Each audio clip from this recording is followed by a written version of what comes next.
संख्या दिखे। आज यहाँ पे आए हैं क्या? दो मुद्दा में आया था। यहाँ दिशा की बैठक के लिए था और दिशा की बैठक आज की बहुत महत्वपूर्ण है, जो दिशा की बैठक के बाद पता चलेगा। क्योंकि कुछ विभाग ऐसे हैं जो भ्रष्टाचार में डूबे हुए हैं। जैसे बिजली विभाग तो सर्वविदित है, सदन विधानसभा से लेकर लोकसभा तक, सड़क से लेकर सदन तक गुजरा है। PWD और खास तौर से मऊ में जो स्वास्थ्य विभाग में एक माफिया काम कर रहा है, जो मरीजों का उत्पीड़न हो रहा है, जो अधिकारियों से मिलजुल कर प्राइवेट प्रैक्टिस हो रही है और आयुष्मान कार्ड के बाद भी वसूली हो रहा है और कार्रवाई शिकायत करने पर भी कार्रवाई नहीं होती है। ऐसे अधिकारियों से आज पूछताछ होगी कि चाहते क्या है। मऊ को लूटना तो जारी नहीं रहेगा। उसके बाद ये हमारे अटेवा के साथी लोग आए। इस देश में सरकार एक 1 नेशन 1 इलेक्शन की बात करती है और 1 नेशन 3 पेंशन, ये तो सामान्य नहीं है ना। हमको पेंशन मिले, सबको मिले, हर आदमी पूरी जिंदगी अपनी दे देता है, तो रिटायरमेंट के बाद बुढ़ापे की एक उम्मीद होती थी। और ये सरकार जब भी आती है, इन्हीं लोगों के भरोसे सरकार आती है, इन्हीं का उत्पीड़न करती है। तो इनकी जायज मांग है, हमारे तो घोषणा पत्र में भी था। इस बात को भी मैं समाज से लेकर सदन तक उठाने का काम करूंगा। अबू आजमी के बयान को लेकर क्या कहेंगे? अबू आजमी ने जो बयान दिया और वापस ले लिया, तो जो व्यक्ति अपना बयान को वापस ले लिया वहीं खत्म हो जाना चाहिए ना बात, मुद्दा।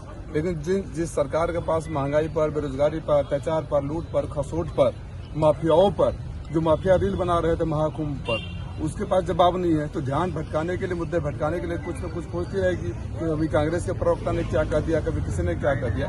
अगर आपने मुझसे कहा और आपको ऐसा लगा कि शायद लोग भावना के खिलाफ ये बात है, आपने बात वापस ले लिया, क्या शालीनता तो यही करती है कि बात खत्म कर दो। लेकिन जिनको घटिया राजनीति करनी है, कुछ न कुछ खोजते रहेंगे।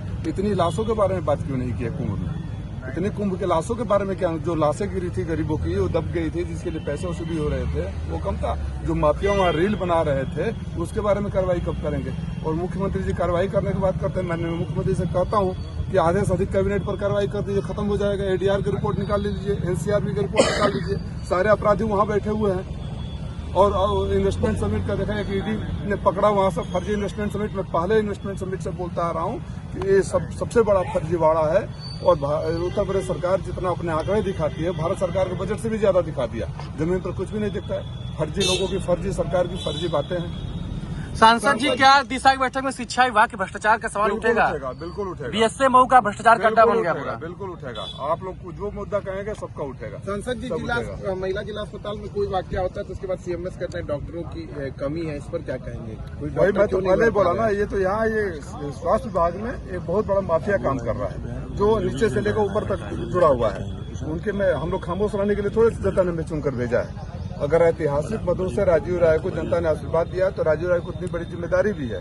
मैं जब लौट के आऊंगा, यही नहीं, आप लोग को पता होगा, आप लोग ही बहुत शिकायत, आप लोगों से फीडबैक आता था वर्षों से। प्रधानमंत्री सड़क योजना की सड़कें चल रही है, कोई कंप्लीट नहीं, कोई 2 साल पीछे है, कोई 1.5 साल पीछे। पहली बैठक में विकास भवन ने कहा था कि 6 महीने के अंदर अगर सड़कें पूरी नहीं होगी तो FIR कराऊंगा, जेल भेजूंगा। सरकार जेल नहीं भेजेगी तो घर से बाहर नहीं निकलने दूंगा।